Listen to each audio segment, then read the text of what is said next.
The city of Seoul never slept, but from the top floor of his glass-wrapped empire, Jae-kyun lived in silence. Not the peaceful kind.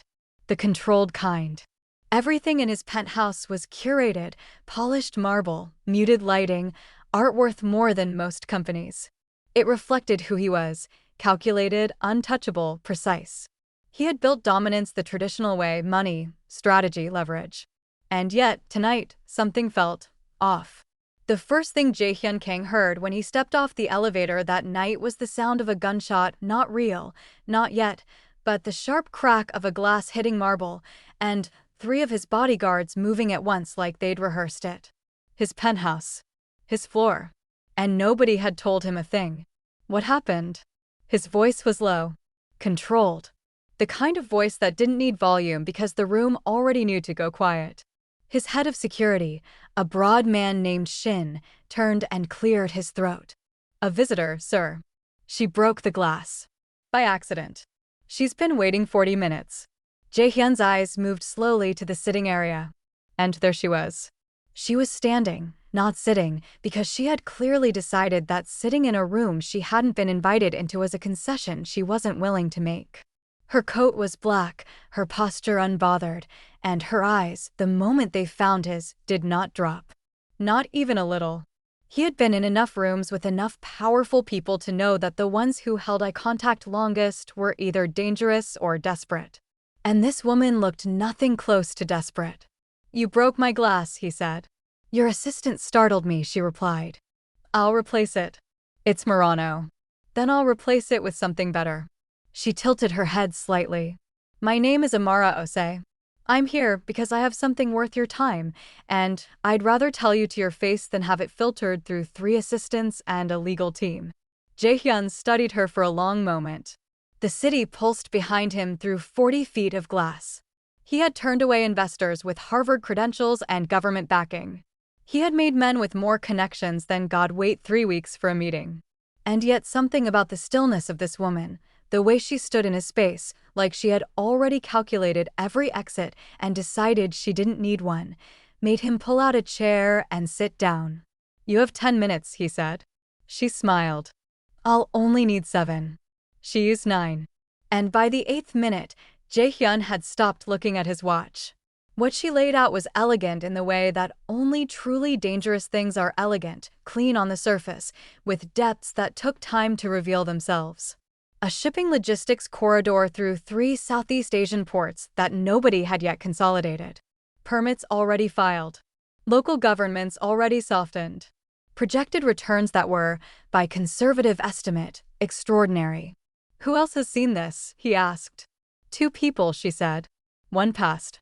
One is no longer in a position to act on it." He didn't ask what that meant. He told himself it was business language. Attrition. Competition. He told himself a lot of things that night. What he didn't tell himself, because he wasn't ready, was that he had watched her hands the entire time she spoke. Steady. Always steady. Even when she talked about numbers that would make most people's voices climb. There was a kind of discipline in her composure that he recognized because he had spent 20 years building the same thing in himself. When she left, he stood at the window again. But this time, he wasn't reading the city. He was thinking about her.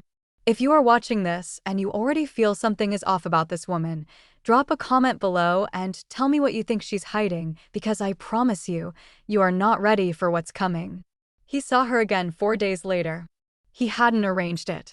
Hadn't tried to find her, though he'd asked his team to pull what they could on Amara Osei, and what came back was thin. Impressively thin. A business registration in Singapore. A residential address in London that checked out but felt like a forwarding address. A photograph from a trade conference 3 years ago. For a woman with a proposal that detailed, that polished, the paper trail was almost insultingly sparse. He was at a charity gala he'd agreed to attend only because the host was a government minister he needed on side for a port acquisition in Incheon. The ballroom was full of the usual architecture of ambition, the right suits, the right smiles, the right amount of boredom expertly disguised as grace.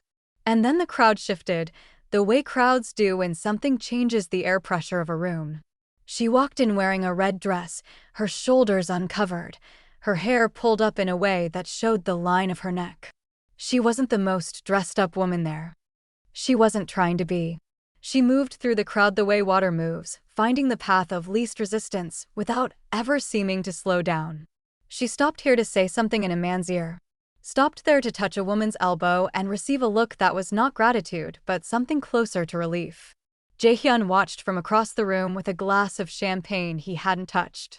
When her eyes found him, and they found him the way they'd found him the first night, immediately, as if she'd known where he was the whole time, she smiled. Not the business smile. Something warmer. More private. He crossed the room. He wasn't sure when he'd decided to. "You didn't mention you'd be here," he said, offering her a fresh glass. "You didn't ask," she replied, taking it. "What do you know about Minister Cho?" he asked, nodding subtly toward the host. She glanced in the minister's direction for exactly 1 second. "He has a complicated relationship with his eldest son. Business-wise. He prefers partners who don't remind him of that dynamic." She sipped her champagne. "So lead with your father's legacy, not your own record, and he'll feel comfortable faster." Jae-Hyun stared at her. "How do you know that?" "I pay attention," she said simply. They spoke for 2 hours. He forgot about Minister Cho entirely. By the time the gala began to thin out, he had laughed, genuinely, not the professional kind, 3 times, learned almost nothing concrete about her life, and felt more curious about another person than he had in years. "Dinner," he said, when she reached for her coat. "Tomorrow. Not business. Just dinner." She looked at him with those steady eyes and said, "I'll think about it." She said yes by 8 the next morning. A text, no punctuation, just a restaurant name and a time. He was already there when she arrived. The weeks that followed had a texture to them that Jae-Hyun couldn't name at first. He was used to relationships that fit around his schedule the way water fits around stone, adapting to him, filling in whatever space he allowed. Amara didn't do that. She had her own calendar, her own disappearances, her own rhythm. She would be fully present for 3 days, and then simply unreachable for 2. No apology. No excessive explanation. Just a brief message, and then silence, and then she was back, bringing something new into the conversation like she'd been storing it for him. He found it maddening. He found it fascinating. He found himself thinking about it at 2 in the morning in the back of a car on the way to an airport, which was not a thing he did about people. On a Tuesday evening in early November, they walked along the Han River, the city reflected in the water below them, and she told him about growing up in Accra. About her mother who had been a seamstress. About learning English from British novels and French from a neighbor who'd studied in Lyon. She told these things lightly, almost offhand, but he noticed that she never gave him specifics that could be verified. Never a school name. Never a neighborhood. Never a last name he could search. He noticed. He filed it away. "You're careful," he said. They had stopped walking. The water was very still. She looked at him. "Careful about what?" "What you share. You talk a lot without telling me anything I can hold on to." A pause. The river moved quietly below them. Then she said, "Some people share everything in the first month and have nothing left to give by the 6th. I'd rather you still be curious about me in a year." It was a perfect answer. Too perfect, part of him thought. But the other part, the part that was already leaning into this thing without quite admitting it, let it go. The first strange thing happened on a Thursday. Not strange in an obvious way. Strange in the way that a picture frame slightly off level is strange, your eye catches it, but your brain takes a minute to name the discomfort. Jae-Hyun was leaving a building on Gangnam-daro, mid-afternoon, his driver pulling around front, and a black sedan slid past too slowly. It wasn't his car. He noticed it the way he noticed most things filed, categorized, shelved. But the sedan was there again 2 hours later outside a restaurant, and again the following morning outside his gym. He mentioned it to Shin. "We've seen it," Shin said carefully. "It's not following you." "Then who is it following?" Shin hesitated in a way that told Jae-Hyun everything. "Her," he said quietly. Shin didn't confirm it. Didn't deny it. Just looked at a spot slightly above Jae-Hyun's left shoulder and waited. That evening, over dinner at a private room in a hotel in Itaewon, Jae-Hyun watched Amara eat and talk and laugh and tell him about a supply chain inefficiency she'd spotted in his latest acquisition, and he thought, "Who is following you? And why does your security team know about it before mine?" Because he had checked. He had quietly, carefully checked.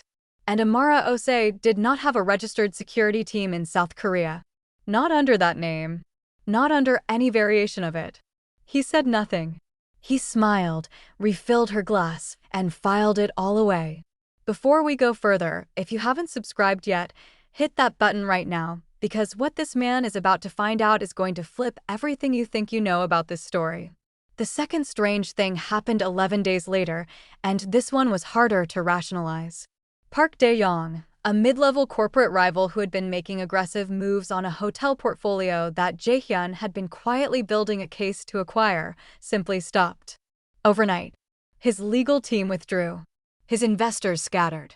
The man himself went quiet in a way that wasn't the quiet of someone who'd changed strategy, it was the quiet of someone who had been told, clearly and without room for interpretation, to stop.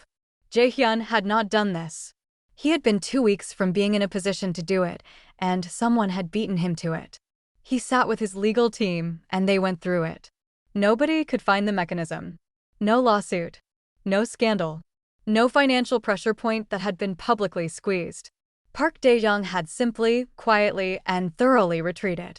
Jae-Hyun called Amara that evening. She answered on the second ring. Park Dae-young pulled out of the Jeju portfolio, he said, skipping a greeting. "I heard that," she said. Her voice was warm, unbothered. "Did you have anything to do with it?" A beat. "Then, why would I have anything to do with your business competition?" "I don't know," he said honestly. "That's why I'm asking." Jae-Hyun. Her voice softened.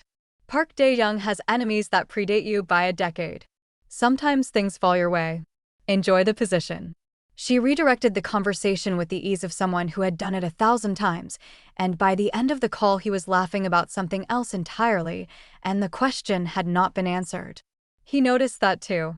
The third thing was the one that cracked the surface. He was in a car with Amara, late at night, coming back from a private dinner at a friend's house in Songbukdong. The streets were quiet. The driver took a route through a narrow road flanked by old walls and low trees. Amara was talking, relaxed, her hand resting near his on the center console. The car slowed. A man had stepped into the road. Not a pedestrian. Not confused. He was standing deliberately in the center of the lane, facing the car, and even in the dark, Jae-Hyun could see that his hands were visible and empty, a gesture of message, not violence. Not yet. Jae-Hyun's driver hit the brakes and reached for his radio. Amara said one word. Quietly, in a language that was not Korean and not English and not French. The man in the road lowered his head, stepped aside, and walked into the shadows. Silence in the car. The driver didn't move, didn't speak. He sat completely still as though he had heard and seen nothing. Jae-Hyun turned to look at Amara. She was already looking at him. Her expression wasn't frightened, wasn't even particularly tense. She looked like a woman who had just dealt with a minor inconvenience, a delayed table, a misdirected package. "What was that?" he asked. "A misunderstanding," she said. "Between who?" She held his gaze for a long moment. Then she said, "Between someone who forgot his boundaries and the person who set them." She reached over and squeezed his hand lightly. "You're safe. That's all that matters right now." And the worst part, the part that would keep him awake for 3 nights after, was that he believed her. And he didn't know if that was because she was telling the truth or because she was very, very good at this. He hired a private investigator the next morning. A man named Beck, formerly intelligence, now private. Expensive. Discreet. Effective. He told himself it was due diligence. He told himself any reasonable businessman in his position would do the same. He told himself it had nothing to do with the way he felt when she laughed, or the specific kind of quiet that settled in his chest when she was nearby. He told himself it was purely logical. He was lying. But he was a very good liar, so it almost worked. Beck came back in 6 days. He sat across from Jae-Hyun in a nondescript cafe in Mapo, ordered nothing, and placed a thin folder on the table between them. Before I tell you what I found, Beck said, I want you to know that I've done this work for 15 years. I've investigated cartel lieutenants. I've traced money through 17 jurisdictions. I've put together files on people who make heads of state nervous. He paused. This is the most careful identity architecture I have ever encountered. Jae-Hyun opened the folder. The photograph inside was Amara. Younger by perhaps 7 or 8 years, her hair shorter, her expression harder. She was standing outside what appeared to be a port facility, surrounded by 4 men whose posture and spacing telegraphed professional protection. Beneath the photograph, a name. Not Amara Osei. A network of 7 shell companies across 4 continents. Shipping routes that didn't match their declared cargo with sufficient regularity to be coincidence. And 3 separate intelligence service annotations, EU, Interpol, and one Jae-Hyun didn't recognize, all flagged, all watching, none moving. Why isn't anyone moving? He asked quietly. Beck looked at him. Because she hasn't broken a law they can prove. And because the people who might theoretically push for prosecution keep finding reasons not to. Jae-Hyun closed the folder. He sat for a very long time looking at the table. She's the head of it, he said. Not a question. Best we can determine, Beck said carefully, she is what some of our sources are calling, and I want to emphasize this is their language, the architect. The one who made the whole thing invisible. He didn't call her. He didn't cancel their plans either. He did what he had always done when the ground shifted under his feet. He went very still, and he waited and he thought. Because here was the thing, he was not naive. He had not built what he built by misreading rooms.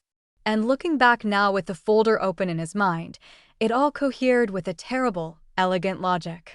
The paper trail that went nowhere. The rivals who retreated. The man in the road.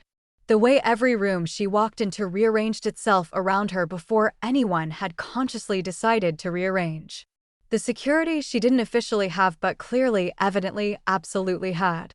He had been drawn in by a woman who was, by every measurable indication, one of the most powerful and dangerous figures operating in the region. And she had let him get close. Which meant she had decided to let him. Which meant there was a reason. And yet, he sat in his office at 11 at night, and he thought about the way she'd looked at him on the Han River. The small specific laugh she had when he said something that surprised her. The way she argued with him about market strategy with the full force of an equal, and didn't back down when he pushed. He thought about all of it, and he thought, was any of it real? He needed to know. He picked up his phone and sent her one message. I need to see you. Not for dinner. Just to talk. She replied in under a minute. I know. Come to the address I'm sending you. Do not go anywhere. Because what happens in the next part of this story is the moment everything you thought you understood gets turned completely inside out. Make sure you've liked this video, it helps more people find the story. The address was a building in Yongsan. No sign. A single door. A man outside it who looked at Jae-Hyun's face and stepped aside without a word. Inside, a corridor. At the end of it, a room. Plain. Concrete walls. A table with 2 chairs. A single overhead light. And Amara, standing, waiting, wearing the kind of stillness that told him she had been prepared for this conversation for some time. You had me investigated, she said. Not an accusation. A statement. Yes, he said. He didn't apologize. She would have respected him less for it. And now you're here. Now I'm here. He pulled out one of the chairs and sat. Tell me who you are. She looked at him for a long moment. Something moved behind her eyes, not fear, not calculation, but something that looked, unexpectedly, like relief. As though she had been carrying a weight and had finally, after a long time, found someone she was willing to set it down in front of. She sat. My name is Amara, she said. That part was always true. The rest, she paused.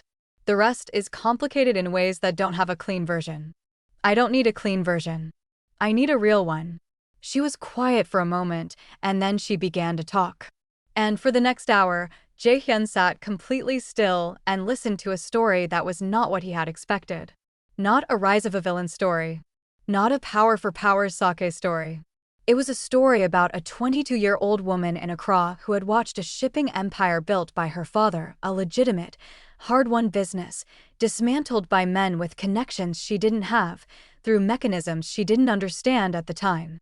A story about deciding that the rules she'd been given were not the rules the game was actually played by. About building something back, layer by layer, connection by connection, in the only language that the people who took it from her understood. "I didn't set out to become what I became," she said. "I set out to survive.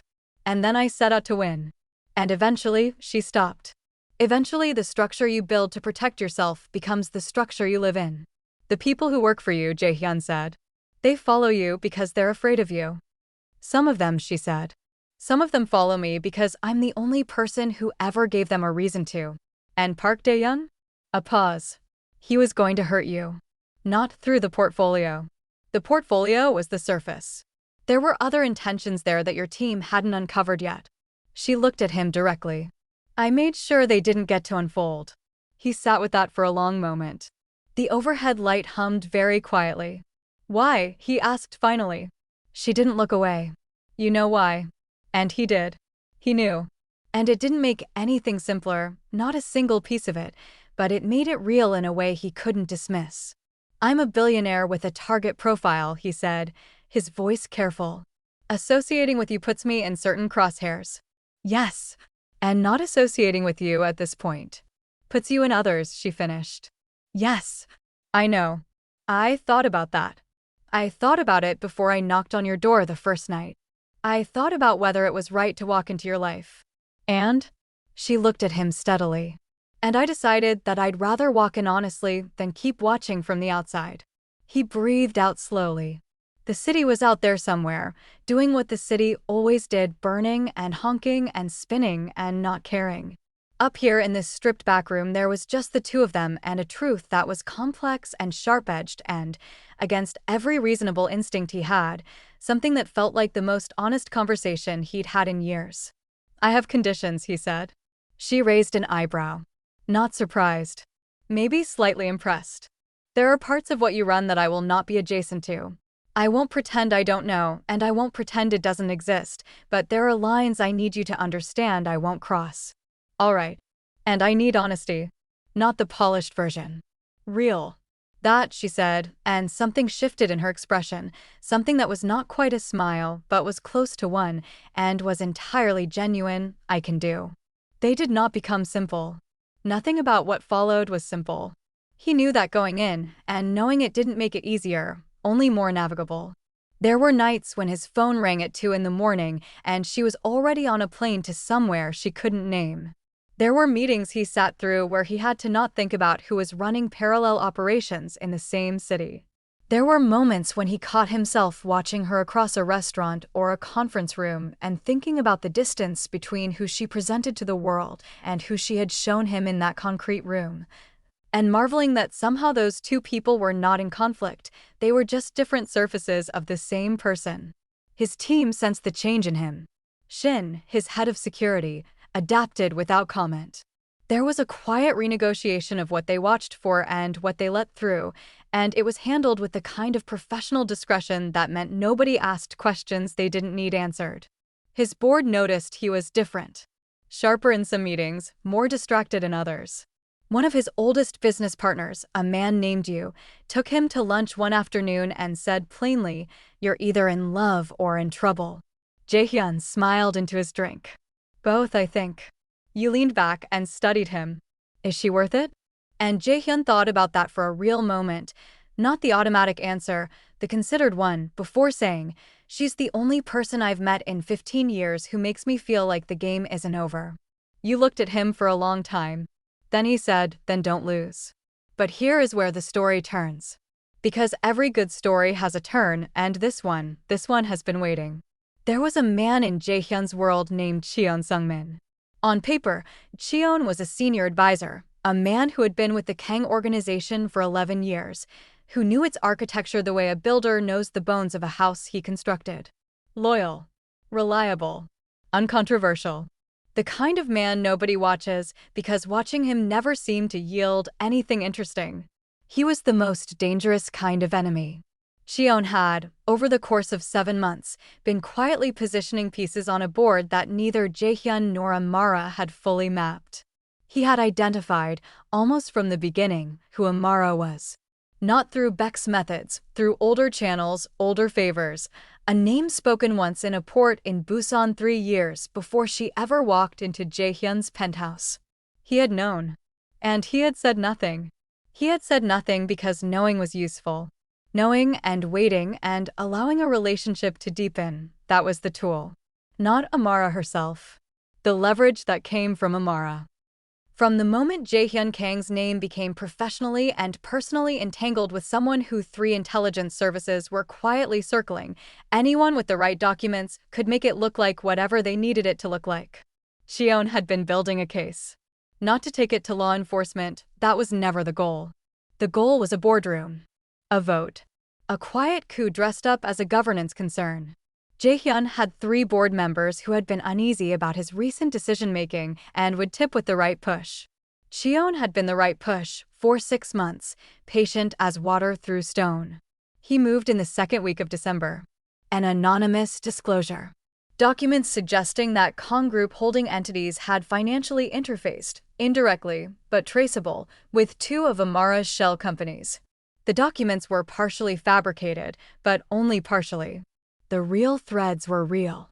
They had been real since the deal she had first pitched in his penthouse, because of course she had needed a legitimate partner to move certain assets forward, and she had chosen him. And they had signed things in the early weeks when he didn't yet know what he was looking at. The board meeting was called for an emergency session. Stop right there, because I need you to see what just happened. This man has been in that building, in that room, every single day. He's been smiling at board meetings. He's been the shoulder Jae-hyun leaned on. And the entire time, he has been the villain. Comment what you're feeling right now, because I need to know your reaction. Jae-hyun walked into that board meeting, and he felt it immediately, the quality of the silence. The way people don't look at you when something has already been decided and they've agreed to pretend it hasn't. Jae-hyun sat 3 seats down and his expression was exactly what it always was. Measured. Supportive. Professionally warm. The face of a man who had nothing to hide because he had hidden everything. The disclosure was presented. Jae-hyun listened without visible reaction, which took everything he had. Because he was reading the documents in real time, and he was seeing both the fabrications and the real threads and understanding with sickening clarity exactly how meticulously this had been constructed. These are serious concerns, one of the board members said. A man named Oh, who Jae-hyun had always privately liked. He looked genuinely troubled, which meant Jae-hyun had managed this well. Oh wasn't in on it. He was just being used. They are serious concerns, Jae-hyun said, voice perfectly level, which is why I want 48 hours to respond to them properly rather than in a room where half the information is missing. 48 hours is sufficient, Jae-hyun said, and looked at Jae-hyun as he said it. And there it was. One flicker. 1/2 second where Jae-hyun's face did something it had never done in 11 years. Not guilt, men like Jae-hyun don't carry guilt, but recalibration. The small adjustment of a man realizing his opponent knows more than expected. Jae-hyun had seen it. He stood, closed his folder, and left the room. He called Amara from the car. She picked up before the first ring had finished. Cheon Sung-min, he said. A pause on the line that told him she knew the name. You knew, he asked, and he wasn't angry. He genuinely needed to know the shape of what he was standing in. I knew he was watching, she said carefully. I didn't know the structure of what he was building until 30 minutes ago. I was about to call you. The documents. 2 of the interface points are real, she said. The others were inserted. I can prove which is which, but it'll require surfacing things that will raise other questions. How long will it take to build the countercase? If I have clean access to the documentation trail, she paused, calculating. He could hear her mind moving. 30 hours. I have 48. Then I have 30. He stared out the car window. Streetlights moved past in long orange streaks. What did Cheon do to get this package? Who did he go through? The silence on her end was a specific kind of silence. Then, someone I had a prior relationship with. Someone who owed me a debt and chose to pay it to someone else instead. Can you? Already handled, she said. And the way she said it, quiet, final, not cold but absolute, reminded him of who he was talking to. Not just the woman on the Han River. Not just the woman in the concrete room. Both. Always both. Amara, he said. Yes. Whatever you do, stay on the right side of a line I can defend in that boardroom. A pause. Then, softer, I know your lines, Jae-Hyun. I've always known your lines. 31 hours later, she sent him a file. It was immaculate. The kind of document that could only be built by someone who understood from the inside out exactly how corporate exposure worked, exactly which regulatory frameworks applied, and exactly how to present clean hands in a language that made boards feel safe. The fabricated elements were isolated and annotated with their sourcing trails. The legitimate interactions were recontextualized within a disclosure framework that his legal team confirmed was not only defensible but, in 2 of the instances, actively compliant with existing reporting structures. His legal team spent 4 hours going through it. When they came out, his lead counsel, a woman who had seen everything and was impressed by nothing, looked at him with an expression he couldn't quite read and said, "Wherever this came from, it's the best crisis documentation I've seen. Period." He nodded and said nothing. The reconvened board meeting had a different quality. Jae-Hyun laid the counter-documentation out methodically, section by section, not rushing, not defending, explaining. There is a difference, and rooms feel the difference. He watched Cheon's face through the whole thing. What he saw was not the dramatic unraveling of a villain. Real life doesn't often give you that. What he saw was something quieter and more devastating: the slow, incremental collapse of a position. The gradual understanding on the faces of people who had not been co-conspirators but had been the audience for a play they now realized they'd been watching from the wrong angle. O's expression shifted the most. He kept looking between the documents and Cheon, and there was something in his face that was not just professional recalibration, it was personal. The look of a man realizing a friendship had been an instrument. When Jae-Hyun finished, he looked at Cheon directly and said, "Do you have a response to the sourcing analysis on the inserted documents?" Cheon said, "I stand by my concerns for the organization's governance integrity." Which was, of course, not a response to the question. And the room knew it. "Your resignation will be handled with discretion," Jae-Hyun said. "Because that's the kind of organization this is. But it will be handled." Cheon left the room without another word. Jae-Hyun watched him go and felt, not triumph, not relief, just the clean, flat sensation of a threat removed. He had been in this business long enough to know that triumph was expensive and relief was temporary. Clear was what you worked toward. The board voted to close the inquiry. 14-0. Like this video right now if you want to see what happens next, because these two are not done yet, and the ending is not what you're expecting. He found Amara that evening in a hotel bar she liked in Yeonggu, sitting alone with a glass of red wine and what appeared to be a property contract she was annotating with a fine pen. She looked up when he sat down across from her. "Done?" she asked. "Done," he said. She nodded and went back to her annotations. He flagged the bartender, ordered a drink, and sat in the comfortable quiet between them for a few minutes. "I need to ask you something," he said. She kept writing. "Ask. When you walked into my office that first night with the shipping corridor proposal, was it real? Or was it a way to get in the room?" She set down the pen. She looked at him with those steady eyes and she said, "It was real. The proposal was real. The returns were real. Everything I showed you that night was accurate. But the reasons for coming to me specifically were both," she said. "Business and the other thing. Simultaneously. I'm not someone who separates those easily. Were you always going to tell me the truth?" A pause. "I was always going to tell you the truth if you asked the right questions. You took longer than I expected." A faint smile. "You're careful." I liked that. He looked at her for a long time. Outside, Seoul did what Seoul did. Inside, the bar was warm and low-lit and entirely ordinary. "I don't know how to do this normally," he said finally. "Whatever this is." "Neither do I," she said. "I've never," she stopped. Started again. "I've never let someone see what you've seen and stayed in the room after. Most people don't." "I'm not most people." "No," she said softly. "You're not." He reached across the table and picked up the pen she'd set down and looked at the contract she was annotating. He read 2 lines and said, "You've misread the indemnity clause. You're overexposed on the third-party liability section." She blinked. Then she laughed, the specific laugh, the real one, the one that didn't come out often. "Are you annotating my contract?"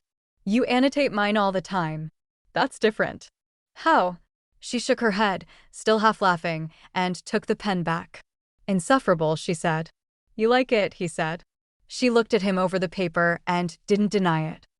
There is a version of this story where it ends there, in that bar, warm and neat. But real things don't end in bars. Real things keep going. What followed was not a fairy tale, and they were both too honest to want one. His world and hers existed in a permanent state of careful navigation, two tectonic plates that had decided, against all geological sense, to find a way not to grind. There were compromises that cost him. There were lines she held that cost her. There were nights when the weight of the complexity sat between them like a third person at the table, and they had to decide, each time, whether to address it or to set it aside in favor of the ordinary beautiful things that existed alongside it. He told his inner circle selectively and carefully. She restructured two of her operations in ways that, for the first time, built in boundaries she hadn't built before. Not dismantlement, she was not, and had never pretended to be, a woman who could simply walk out of a structure she'd spent 15 years constructing. But constraint. Deliberate, considered constraint. The kind that said, there are things in my life now that are worth more than total freedom of movement. They argued.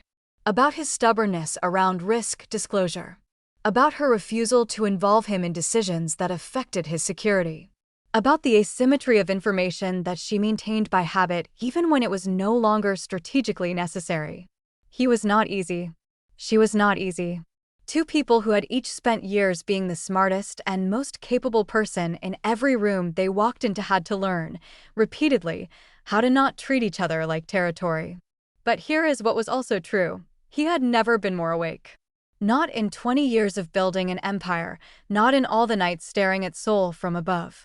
She had walked into his penthouse with a broken glass and a proposal he couldn't place, and somewhere between the neon and the concrete room and the boardroom and the bar, she had made the city look different to him.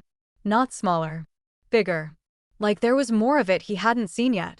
And she, for her part, had done something she hadn't let herself do since she was 22 years old, and the world still felt like a place where being seen was safe. She had let someone see her. Not the architect. Not the Mafia queen. Not the woman 3 intelligence services were watching from a respectful distance. Her. The woman who'd learned English from novels. Who argued over indemnity clauses. Who laughed with her whole face when something actually surprised her. She had let Jae-Hyun Kang, billionaire, infuriating, unexpectedly stubborn, entirely her equal, see her. And the city below went on, indifferent as ever, neon and sirens and the long low hum of a place that never stopped moving. But in the spaces that city didn't know about, in a penthouse above it, in a hotel bar in Yeonggu, in a concrete room in Yongsan that now had 2 chairs and a memory. Something had taken root that neither the city, nor the circling intelligence services, nor the men who stepped out of roads at night had any power over. Something that had started as a business meeting. Something that had survived the truth. Something that was, against all odds, very much alive. If this story got you, share it with someone who needs to watch it from the beginning because they missed everything. Subscribe for more stories like this one. Drop a comment telling me your favorite moment. And if you're new here, welcome. This is what we do.